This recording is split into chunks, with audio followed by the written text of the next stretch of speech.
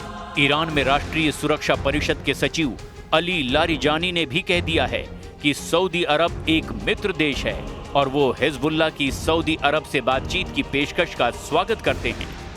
अब सवाल ये है कि क्या इजराइल के खिलाफ ईरान, हिजबुल्लाह और सऊदी अरब एक प्लेटफॉर्म पर आ सकते हैं?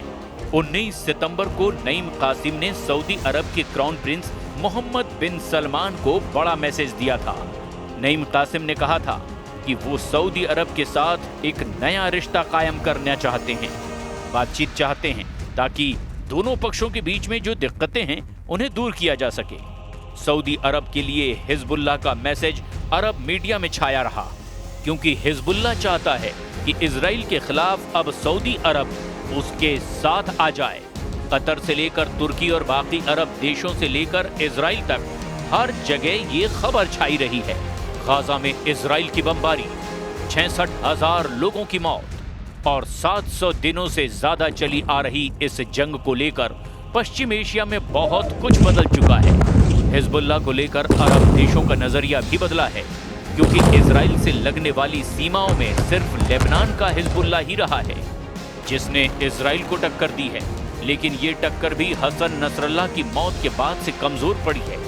हालांकि अब बेरूत में इकट्ठा हुए हजारों की ये भीड़ बता रही है कि हिजबुल्लाह फिर खड़ा हो रहा है।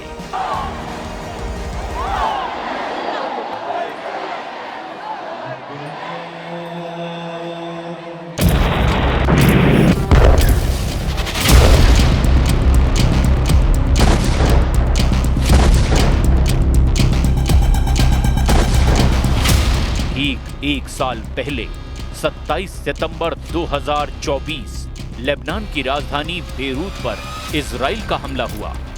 इतने धमाके हुए कि हिजबुल्लाह की लीडरशिप को 100 मीटर गहरे बंकर में पूरी तरह खत्म कर डाला।